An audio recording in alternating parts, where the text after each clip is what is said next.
ഒഡീഷയിൽ മലയാളി വൈദികരെയും കന്യാസ്ത്രീകളെയും മതപരിവർത്തനം ആരോപിച്ച് ബജ്രംഗ് ദൾ പ്രവർത്തകർ ആക്രമിച്ച സംഭവത്തിൽ പ്രതിഷേധം ശക്തമാവുകയാണ്. ഒഡീഷയിലെ ജലേശ്വറിൽ ഗ്രാമവാസിയുടെ ആണ്ട് കുർബാനയിൽ പങ്കെടുത്ത് മടങ്ങുമ്പോഴായിരുന്നു ഈ അതിക്രമം. അവര് ഞങ്ങളുടെ അച്ഛന്മാരെയും കാറ്റഗിസ്റ്റിനെയൊക്കെ അടിക്കുകയൊക്കെ ചെയ്തു. അദ്ദേഹം ഇട്ടിരുന്ന വസ്ത്രം വലിച്ചു കീറുകയും ബൈക്കിന്റെ ഓയിൽ ഊറ്റിക്കളയുകയും ചാവി എടുത്തുകൊണ്ട് പോയി അത് ബൈക്ക് എടുത്തെറിയുകയൊക്കെ ചെയ്തു. അതിനുശേഷം വൈദികരെ അടിക്കുകയും ഡ്രൈവറിന്റെ ഫോണും അച്ഛന്മാരുടെ ഫോണും ഒക്കെ എടുത്തുകൊണ്ട് പോയി. നിങ്ങൾ എന്താണ് വിചാരിക്കുന്നത്? BJD ഇപ്പോൾ ഇവിടെ ഭരിക്കുന്നത് എന്ന് പറഞ്ഞുകൊണ്ടാണ് അവർ ആക്രോശിച്ച് വൈദ്യുതി അടിക്കുകയും മർദ്ദിക്കുകയൊക്കെ ചെയ്തുകൊണ്ടിരുന്നത്. ഞങ്ങൾ മതപരിവർത്തനം എന്നൊരു കാര്യത്തിലേക്ക് ഞങ്ങൾ പോയില്ല. ഞങ്ങളുടെ അവിടെ മരിച്ച ആൾക്കാരുടെ പ്രാർത്ഥനയ്ക്ക് വേണ്ടി പോയതാണ്. മതപരിവർത്തനം ചെയ്യുന്നു എന്ന് പറഞ്ഞുകൊണ്ടാണ് ഞങ്ങളെ ഉപദ്രവിച്ചത്.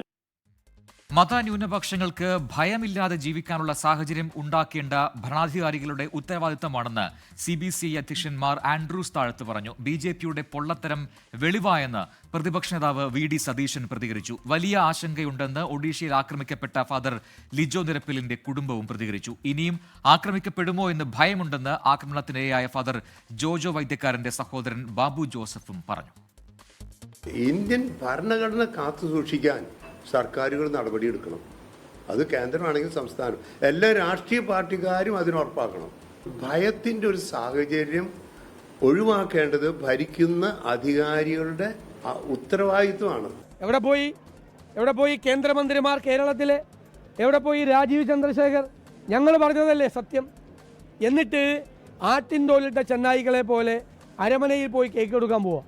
ഈ പ്രശ്നങ്ങൾ കൂടുതൽ ഗുരുതരമായി ഇപ്പോൾ കേരളത്തിലെ പ്രശ്നങ്ങളായി കഴിഞ്ഞപ്പോഴത്തേനും അവിടെ കൂടുതൽ വിഷയങ്ങളാകുന്നുണ്ട് വാർത്തയായപ്പോൾ.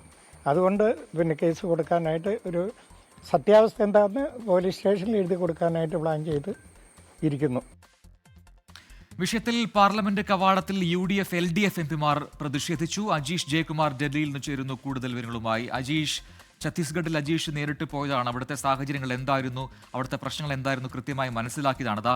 ആ വിവാദങ്ങൾ ചൂടാറിയിട്ടില്ല. അതിന് മുൻപേ തന്നെ ഒഡീഷയിൽ നിന്ന് വന്നു സമാനമായ വാർത്ത. അവിടെയും ബജ്രംഗ് ദൾ പ്രവർത്തകർ തന്നെയാണ് ഇവരെ തടഞ്ഞതും ആക്രമിച്ചതുമൊക്കെ. ഇതിങ്ങനെ ആവർത്തിക്കപ്പെടുന്നത് ഒട്ടും ഭൂഷണമല്ല. ഇതിൽ എന്തുണ്ട് അവിടുത്തെ സർക്കാരിന് പറയാൻ? നമുക്ക് ലഭിക്കുന്ന വിവരങ്ങൾ എന്താണ്?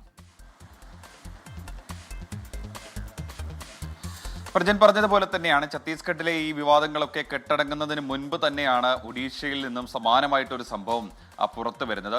ബുധനാഴ്ച രാത്രിയിലായിരുന്നു ഈ സംഘത്തിന് നേരെ ബജ്രംഗ് ദൾ പ്രവർത്തകർ അതിക്രമം നടത്തിയത്. അവരുടെ ഒരു ഗ്രാമവാസികളുടെ അവിടുത്തെ ആണ്ട് കുർബാനയ്ക്ക് പോയി മടങ്ങുന്ന വഴിയിലാണ് ഈ സംഭവം നടക്കുന്നത്. അവർക്ക് മർദ്ദനമേറ്റുവെന്നും അധിക്ഷേപം നേരിടേണ്ടി വന്നും ഒക്കെ ഈ കന്യാസ്ത്രീകളും ഒപ്പം തന്നെ വൈദികരും തന്നെ പറയുന്നുണ്ടായിരുന്നു. ഇതെല്ലാം മലയാളികളാണ്. ഒരു പ്രാർത്ഥനയ്ക്ക് നേതൃത്വം നൽകുന്ന ഒരാളും കൂടെ ഉണ്ടായിരുന്നു. 5 പേരായിരുന്നു ഉണ്ടായിരുന്നു. പിന്നീട് പോലീസ് എത്തിയായിരുന്നു ഇവരെ രക്ഷപ്പെടുത്തിയത്. ഈ സംഭവം പുറത്തായതിന് പിന്നാലെ പല ഭാഗത്ത് നിന്നും ഈ സംഘപരിവാർ സംഘടനകൾക്കെതിരെ രൂക്ഷമായ ഭാഷയിലാണ് വിമർശനം ഉയരുന്നത്. പ്രത്യേകിച്ച് കേരളത്തിലെ ക്രൈസ്തവ സംഘടനകൾ തന്നെ നേരിട്ട് രംഗത്തെത്തുകയും ചെയ്തു. CBCI അധ്യക്ഷൻ തന്നെ ഇതിനെതിരെ രംഗത്തെത്തിയിരുന്നു. അതായത് മാർ ആൻഡ്രൂസ് താഴത്ത് പറഞ്ഞത്, ഈ മതന്യൂനപക്ഷങ്ങൾക്ക് രാജ്യത്ത് പേടി കൂടാതെ ജീവിക്കാൻ കഴിയണമെങ്കിൽ ഭരണകൂടങ്ങൾ ഇടപെടണം എന്ന് അദ്ദേഹം പ്രതികരിച്ചു. കൂടാതെ CBCI ഡൽഹിയിലെ വക്താവും അക്കാര്യത്തെ അപലപിച്ചുകൊണ്ട് രംഗത്തെത്തിയിരുന്നു. പാർലമെന്റിലും പ്രതിഷേധം നമ്മൾ കണ്ടിരുന്നു. ഇടത് UDF MPമാർ പാർലമെന്റ് കവാടത്തിൽ ഈ വിഷയത്തിൽ പ്രതിഷേധിച്ചു,